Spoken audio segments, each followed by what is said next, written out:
what has been one of those tools that have made the most impact in your life? Oh, I mean, I would say I use the do the next right thing more than anything. What's the next right thing? I mean, some folks could argue that doing the next right thing may be something wrong to somebody else. But when you're in that process of recovery and you're working with a sponsor, an accountability partner, or a community, it becomes more and more clear what the next right thing is for you in your life. So that's really been key for me. Stories are powerful. Welcome to the Rise, Recover, Live podcast, brought to you by The Phoenix. This is a space where people impacted by substance use can come to share their story of strength and resilience, get open and honest, and inspire hope and build community through shared experience. We'll be talking to people in our community on their own recovery journey and shine a light on the topic of recovery in all its forms. Maybe you'll hear some of your story in theirs. Let's show the world that together we rise, recover, and live. Yo, and welcome to another episode of the Rise, Recover, Live podcast. I am your host, Bryce III. And I am Liz McKean, and super excited about who we have to talk to today. Are you excited, Bryce? I am excited. It's actually been a long time since I've seen this person. Psych. Well, that is just a lie. Saw this person the other day in person, and just always a pleasure to be around. And I'm super excited to hear her story. So would you like to introduce her, Liz? I would love that so much because I'm jealous because I didn't get to see her just recently. So I'll just combat my FOMO with an intro. I rhymed. So our guest today is a friend and also another Phoenix staff person, Chelsea, who is just somebody that I've been really lucky to work with kind of closely over the past year since she started at the Phoenix. She's worked in the partnerships area, and since I'm in virtual, we're able to like kind of combine the ways we can reach community in a really unique way, and it's been fun because she's just a really special person, like a person in recovery. You know, people in recovery are always just my very favorite, and she's just got a heart of gold and works so hard to make everybody feel just safe and supported. And I already feel that way just being in this room with her. So with that, welcome, Chelsea. Thank you so much for being here today. How are you? Chelsea. Good. Thank y'all so much for having me. And yes, I did just see Bryce in New Orleans. I wish you could have been there with us, Liz. But yeah, it's great to be here. Thank y'all for having me on. So Chelsea, let's start first and foremost with how is your energy? My energy is great. I mean, I feel very pumped up after spending the weekend in New Orleans for Soberfest, first annual Soberfest. I was there with the Phoenix, obviously with you, Bryce, and I'm energized. I'm ready. Yeah, no, that was definitely a beautiful time out there in New Orleans to see everybody kind of like bring it together and be excited about sobriety and recovery, community and music, and to get out there, dance a little bit, freeze our asses off because the cold followed me from Detroit to New Orleans, and it was in my bones, but we was in good company, and yeah, it was just a pleasure. It was an absolute pleasure. So question, do you have a specific, does music like tickle your fancy? I can't think of no other way to say it. Oh, yes. Yes, for sure. I mean, I like to think of myself as a chameleon in a way as far as passions that I have. And music is definitely one of those passions. Music, exercise, community, anything that brings folks together. But, music's up there on the list for sure. Mm-hmm. Yeah, definitely for me too. Throughout high school, I was in band. I played several instruments. So it's in my bones. Like you're talking about the cold. That's how I feel like music is. Yeah. You still play instruments now? I don't. I was talking to someone else about that recently. I would love to get back into doing some of that. What did you play? I played the flute, the xylophone. I tinkered with the fiddle.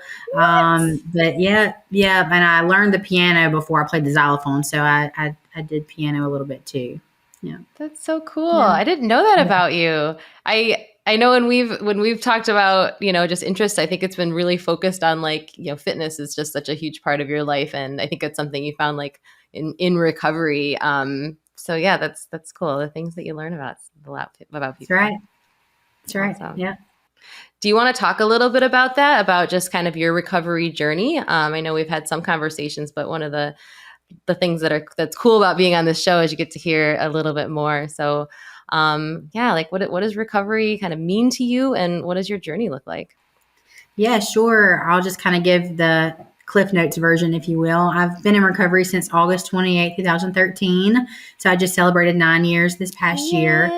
Yes, thanks so much. Every day is a miracle. I'm serious. I mean, and it goes by so fast. But yeah, I've been in recovery for 9 years. I started my journey in Mississippi. That's where I'm originally from. And then I moved away to Maryland. I guess I had went through treatment in Alabama and relapsed when I got out of treatment. And then I decided to move away to Maryland and lived there the first 5 years of my recovery before moving back down south. I live in Alabama now. So yeah, my journey is not much different from others. You know, I could not stay clean in the same environment around the same people that I was around. And so moving away and kind of creating that new community and new network really is what was like super important. That was a super important part of for me to be successful. And yeah, like you said about my fitness journey, I found physical fitness my third or fourth year in recovery. I had just reached this kind of plateau where I did not feel worthy because of my unhealthy habits with eating, with exercising, and just not taking care of my physical self. And I actually I went to a conference. I was working in the treatment field. I went to a conference and I met Scott and Jackie and heard his speech at this conference. And I was so inspired to go join a gym. I was like, I can do this even if Phoenix is not around. It was like Phoenix was in its infancy, I think. I say infancy. It was 2014 that I saw them at a conference. And that's kind of how I came into this fitness realm. And and it's kind of just grown and morphed and blossomed since then. But yeah, I mean, specifically, you know, recovery has been like, it's just changed my life. I have a life beyond what I ever thought I was capable of having. You know, I grew up in a very rural area, and it was, you know, you live there, you grow up there, you go to school there, and you die there. And that was kind of my life. And I didn't think that I would ever exceed certain limitations, and recovery kind of gave me more than what I've ever thought I could have had for myself. So talk a bit more about like coming from a rural area, because I know there's been some people that have spoke on that where it's like, you know, in a rural area, there's not a lot of resources and not a lot of places that you could seek help if you need it, or even it could be less of an opportunity to get a reflection of how bad things are because you're just out there on your own, or this is like what everybody is on, and it's only like, you know, 1,000 people out here in the city. Yeah, I think my graduating class had 100 people, maybe 120, something like that. It was very, very small. I mean, it was one county high school. And, you know, I'm very grateful for my history and my heritage and where I grew up. But being from a rural area, stigma is very alive and real. And to most people from where I'm from, addiction is a moral failing. Having substance use disorder is a moral failing. And you know, even the way that folks from where I'm from talk about folks with substance use disorder, it's just disheartening. And there's just so much education that needs to be had in that area. There was not a lot of resources for me. And in Mississippi, you couldn't go to treatment at the time with Medicaid, and that's the insurance that I had. So I didn't have any financial resources to really go to treatment. I ended up going to Teen Challenge first. And then I left because I didn't want to quit smoking at the time. They make you quit smoking and drinking coffee. So I left there after a couple of days, and then I went into another nonprofit that let me come in with like $100. And I stayed there. It was a faith-based nonprofit treatment center in Alabama. And but yeah, the resources are just very scarce. It has gotten better. It's gotten better over the past 9 years that I've been in recovery. I've seen things get better, but a lot of it could be attributed to folks that are speaking up, standing up, advocating for more resources, and that's how it's gotten a little bit more successful. I feel like it's also, we talk a lot just as a society, not even necessarily on this podcast, about, social media and the internet and like how incredibly connected and dialed in we are into the world and how, kind of harmful that can be in a lot of ways. But this is one of those areas where it's really actually positive, where, that you talking like this, like, could reach people that are in that rural area, because people have Instagram and, or wherever, the Spotify or whatever they're on, in all these different places. And, where it was just so insulated, and like Bryce said, like, sometimes it's hard to even realize anything is wrong if this is just what it is, and everybody else, is struggling in the same way. So maybe this is just what life is, but now people can see that they're not alone and the struggle is real, and that there are, other options and ways to live. And I feel like, do you think that's something to do with how that conversation is shifting? Yeah. Yeah. Yeah, for sure. Mm-hmm. Look at that silver lining. Thank That's goodness right. for the internet. Yes, for sure. Yeah. That's super cool. Yes. I think just from me sharing my story publicly on social media, I've been able to help other folks start their journey, and they did the work. I just feel like I'm the connector for them. Like, oh, she did it. She went here. She did this. How can I do that too? Let me reach out. And that's kind of been a blessing. Yeah. We almost become like a reference point, especially like because you come from where you come from. You are an example of what it looks like to come from where you come from and to go to where it is that you've gone. So it's like, oh, I remember Chelsea. She was in my graduating class, and it's like, oh, and because you're loud and proud about how you lean into and talk about your recovery, it becomes this thing. It was like, oh, like, well, I go through some of these similar things, and it's available to me. And I also wanted to speak on, like, so how you said it's really been people advocating in those areas for the different resources that have brought some of those resources to those areas. So is there, like, what specific resources have you seen, like, become available in those areas that weren't there when you were seeking help? Yeah, I know in the county next to where the county I'm from, there's a new treatment center that's opened up for women, specifically for women. That was not there when I first started my journey to recovery. There's been several treatment centers open up, and then there's been some expansion with Medicaid coverage. So, and all of that I feel like can be credited to the folks that's been standing up, going to Congress and talking with the state representatives and saying this is a need. And it takes a village. It's not just one or two people, but there are one or two leaders that really take charge and that's created that impact. So how has life opened up for you since, your active life and then now into recovery? How has life opened up for you? How are things different now? And what does that path look like? Yeah, I feel like I could not finish or complete anything when I was in active addiction. I was a new mom. I was in college when I was heavy in my active addiction. I was flunking out. I was not being a good, responsible mother. I was working. Oddly enough, I was going to work every day and kind of continuing to make money, but I was spending it on drugs and not taking care of my responsibilities with paying bills and things.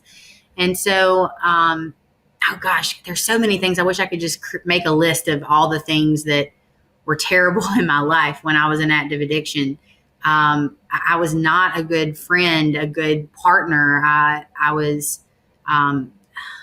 just not in my right mind. And so when I came into recovery, I had so much damage and wreckage that I needed to clean up. And it took some time. It took, I would say a good year and a half to feel like everything was leveling out with my relationships, with my mental capabilities, and just my overall well-being. It took like a year and a half. But once I hit that year and a half mark, everything just started opening up. It was like the door was opened. I started working in the treatment field. I started volunteering with a nonprofit out of Maryland and started working with Acadia Healthcare out of the treatment field. I finished my education. I have a bachelor's degree in addiction counseling now. I couldn't complete school when I was in active addiction. I regained partial custody with my son. I had lost that in active addiction. I became a person that people wanted to be around. I felt like I wasn't really somebody that people wanted to be around, because I was such a people pleaser, even in active addiction. So almost it was almost like annoying how much of a people pleaser I was. I could never really say what I wanted and how I felt. It was all about, what do you want? Let's do whatever you want. Let me do whatever you want me to do so that you'll like me and love me. And when I came, after that 1.5 year mark in recovery, I began speaking up for myself and doing what I felt was right for me. And man, that took some time to get there. It really took some time, but those are just some examples of how things opened up. I began to just realize that I could do anything I set my mind to and wanted to do. Yeah, it's continually and gradually gotten better. I think time is important. I also think that time is not important. Hear me out.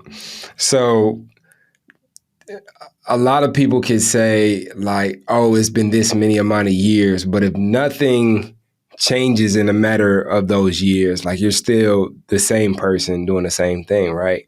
But I also think that time allows the person who's intentional about growth and development to have the opportunity to experience what may be undesirable, what may be desirable, and learn to get rid of the undesirable nature of the things that we don't like, and learn to like cultivate more of the desirability. And so like in active addiction, as a people pleaser, like I can have that experience over and over and over, but every day it's just like I'm starting from a clean slate. I'm not learning anything because of the way that I'm dealing with the feedback from life.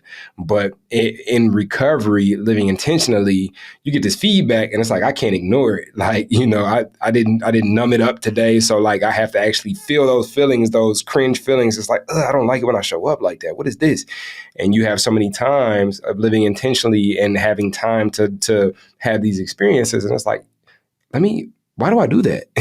And we begin to ask ourselves questions like, what do I need? Like, what do I need? Have I ever asked myself that? Like, what do I appreciate? Who do I like to be around? What does that energy feel like when I'm around those people? How can I create more of that in my life?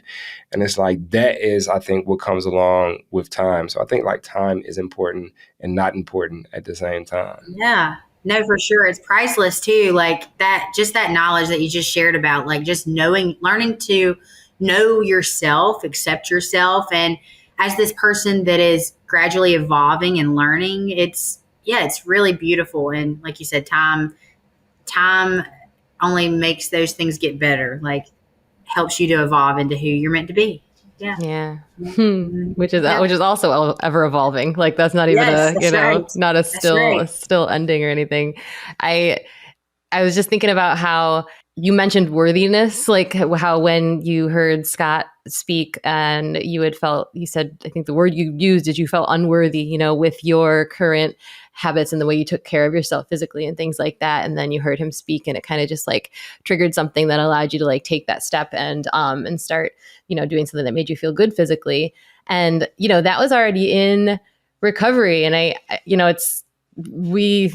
it's easy to think like, oh, well, I've got that kind of thing, like my worthiness, my people pleasing, all those areas, those were pre-recovery. And now I've like, crossed over this imaginary line and now I'm in this post, and I've got everything figured out. And then that happens for me too, where things will sneak up and all of a sudden it's like, oh shoot, I'm still doing that people pleasing thing. I'm still doing that I am not worthy thing. And that's something that shows up for me often unexpectedly in my life now. And, is that something that you still come across? Is that a thing? Is that something you battle with? Oh yeah. I think time you've ever struggled with something in the past, I think there'll be times that comes back up and you have to pause. My sponsor likes to tell me to pause, and halt and just kind of examine and do like a body scan, and before you make a decision. Yeah, go ahead. So can we take a pause so we can expound upon what pause and halt is for those who are listening that may not know exactly what halt is? Yes, halt. So hungry, angry, lonely, and tired. Whenever you're experiencing some sort of situation that you find yourself in where you're acting maybe how you do not normally act, whether you're just trying to figure out in yourself if you're hungry, angry, lonely, or tired. And that could give you some kind of feedback on why you may be acting or reacting a certain way. So like when I feel like I want to sever every relationship and sell everything I own and change my name and move to an island in the South Pacific, maybe I actually just need a snack. That's right. Either that or that's just Liz, and maybe like that, that's just who you are. I don't know. But I would say like Chelsea, like tools like that, like being somebody who would have considered myself a people pleaser for sure. Tools like that, being introduced to tools like that and conscious pauses to assess myself, like that had to have been new for you, huh? Oh my goodness, yeah. And there was another tip that my sponsor used to give me, or she still does, doing the next right thing. Like when you're stuck between making a decision, whether it be about yourself or your future, what's the next right thing? Or even making a pros and cons list, like assessing yourself, making a pros and cons list, doing the next right thing. These were all new things for me that I had never been taught or never really heard from people that were trying to teach me things as I was growing up. But yeah, I mean, now I find myself more and more clinging to those tips and clinging to that way of life and thinking. What has been one of those tools that have made the most impact in your life? Oh, I mean, I would say I use the do the next right thing more than anything. What's the next right thing? I mean, some folks could argue that doing the next right thing may be something wrong to somebody else. But when you're in that process of recovery and you're working with a sponsor, an accountability partner, a community, it becomes more and more clear what the next right thing is for you in your life. So that's really been key for me, making huge decisions, not just huge and small decisions since I've been in recovery.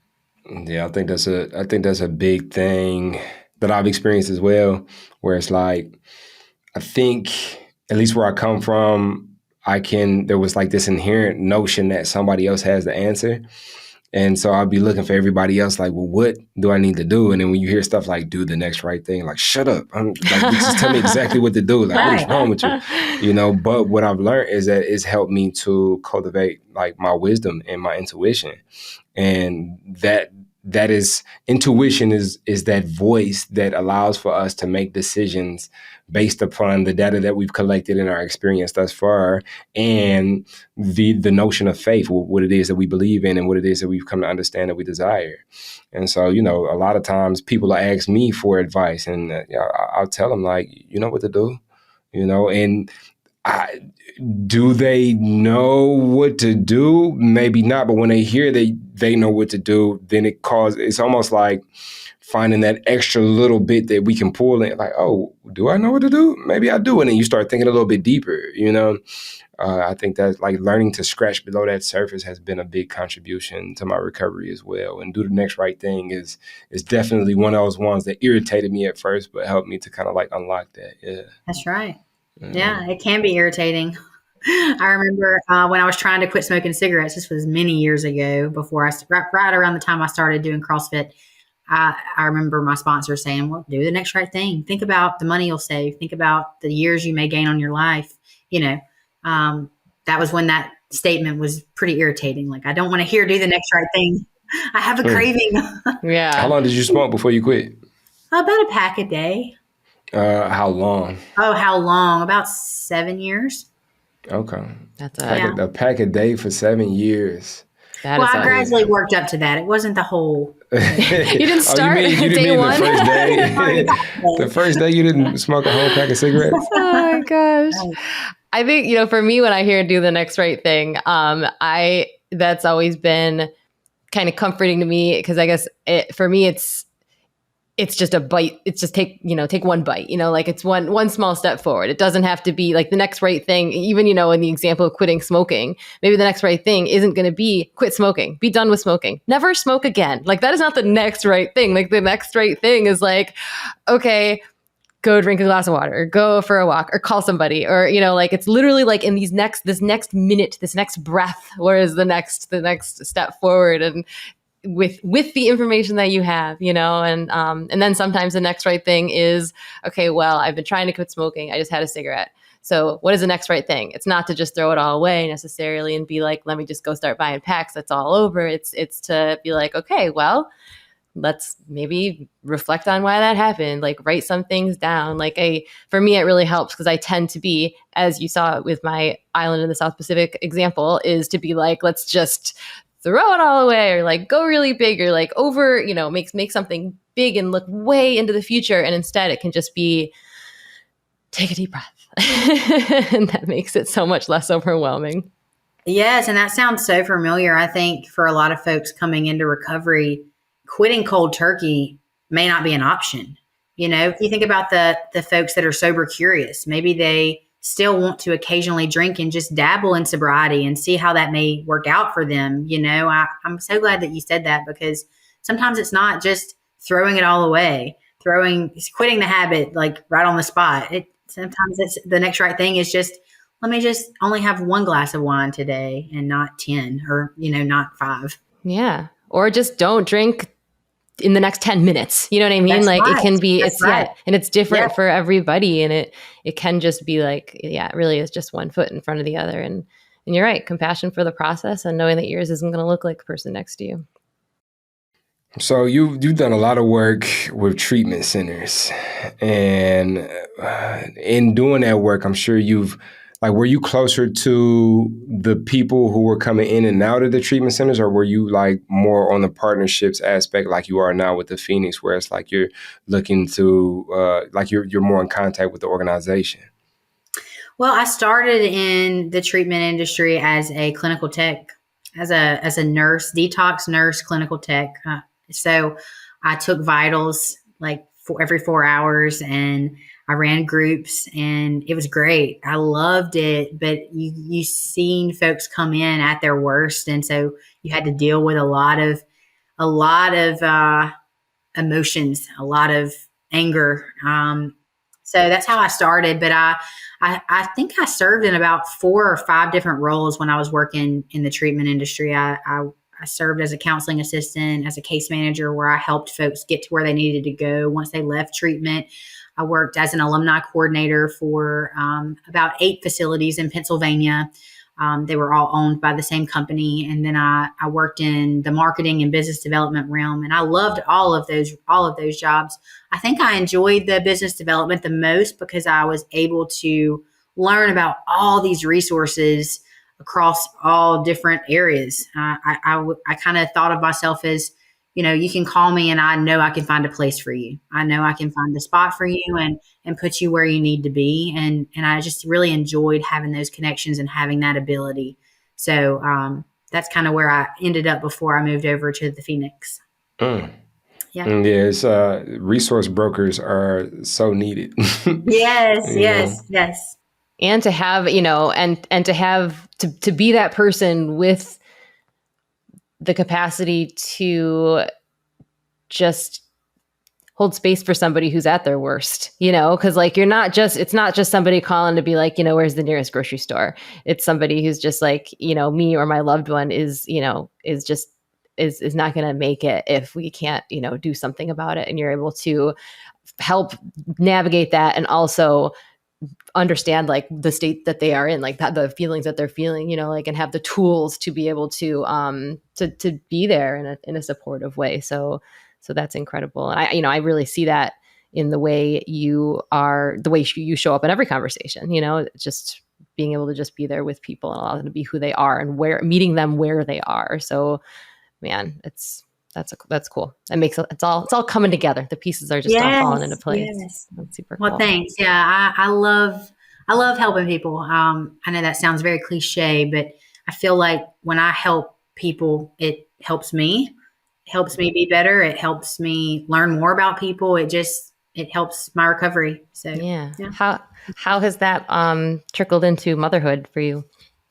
Oh goodness, like being a good mom is such a top priority for me. And I feel like for me to be a good mom, it's not just all about being just a good mom, but to be the best role model in every aspect of my life, whether it be fitness or my job or my education, my training, whatever it is. Like, I feel like that all kind of comes together. And I want to be I don't want to say I want to be my son's hero, but I want to be somebody that he looks up to and he can be proud of. So. Well, we definitely know that Rhett likes you because he sat at that booth for like 10 hours the other day and was the trooperest of troopers. Shout out to Rhett. Yeah, cool What a dude. sweetheart. And so I think that leads us into this next question, because you think about the person who just came into treatment and how you were there in those centers where people are coming in and they're at their lowest. And so you having been somebody who had that experience, and I think Liz is going to choke me through the camera, because I think what I'm about to do is I'm about to steal. He's going to take it. He's going to take it right from me. Today. Oh my goodness. All right. There will be repercussions. Bryce's magic question today. So say you came in that room, right? Say you came in one of those buildings and you were also one of the, clinicians in there, like welcoming that version of you in. What would you tell that older version of you now? Oh, that's such a great question, too. I know, it's mine, just so you know. Yeah. Don't hate, Liz. Don't hate. I love you. You can have it. The first thing that comes to mind is just hang on. Like, hang on for another minute or 5 minutes. Like, just hang on and trust the process and listen. And those things really sound cliche, but it really is. Like, if you can pause and just listen to what the people around you are saying about just halt and hold on. I feel like you'll be surprised. Like, it'll be beyond anything you could have ever imagined if you can just sit. I hate to say sit still, but just hang on. Hang on. Yeah. So good. Wise advice. Advice. And I love the cliches. Like, I love that you're bringing that into this conversation and onto this podcast. Cause as anybody who listens knows, like, Bryce and I can go into all sorts of layers and depths of different parts of how we feel and how we think. And really so much of that that very, it can be simple in some ways, like it really can be like, what is the next right thing in this moment? Like, how can I pause, and like what physically is happening in my body? Like, having it be that simple, I feel like can feel a lot more manageable when you're in a very scary spot, whether that has to do with trying to get sober or any other hard moment in life. Mm-hmm. What they say, KISS. Keep it simple, stupid. That's right. That's another kiss. That's another one that is so good. Like, awesome. Keep it simple. Yeah. Keep it simple, stupid. That's amazing. Somebody just said something to me the other day, which very well might be something that everybody has heard except for me. But she said to me, actually, she said two things to me, and I know we're starting to get close to time, so I won't go too deep into it. But the one thing is, she said she was going through a really hard thing right now. Like, it's just hard. She said, it's not a very happy time, but it's okay. And like, that statement, just for whatever reason, was just like, you're right. That is okay. It's okay to just, it is not a happy time. And, but it's not a happy time. It doesn't mean it's not a happy life, And then the next thing she said was, but like they say, recovery starts with your feet and not in your mind. So I'm just going to keep going. And I was like, you're so wise. Oh, that's so true. I mean, oh my goodness. Yeah. Like, sometimes you have to take yourself and your mind will follow. Like, yeah, I love that. Mm-hmm, that's so good. Mm-hmm. Yeah, somebody said that feet thing to me the other day. It's like, I got to be where my feet at. It's like, and then I was thinking, like, because as a speaker and a teacher, I'm like, I can't say that, because what if there's differently able people in the room, and I don't want to like not include them. Yeah, that's a good point. Yeah, but it's a good saying. It's just like, because like I could tend to be, if I'm right here, but I'm thinking about what I'm making for dinner tonight, like I'm not where my feet are. Like, I'm not here. And that's to bring it present, to bring it here in this moment. And, I just have this tendency to, like, I'm years from now, or, like I'm years ago, in the unchangeable past or the unforeseeable future. And that's where depression and anxiety tend to live. So, bringing it where your feet are at. We're just going to have to call this episode the episode of cliches. It is. I love our cliche episode. Well, and the funny thing is, Bryce, I didn't hear it that way at all. That's not a way I took that. Like, you just completely blew my mind with the way you just said that. The way I heard it is that, like, you gotta, like, can't expect to be able to figure it all out on your mind. You got to take that next step. So like, I'm going to sit here and be like, okay, I'm feeling a certain way. I'm feeling sad. I got to figure out why I'm sad. I got to figure out a whole plan on how I'm going to be not sad anymore. And instead it's like, or just go for a walk, or just, walk myself into a friend's house where I can have a conversation, like literally just like move into a situation that's going to maybe not try to figure it out up here.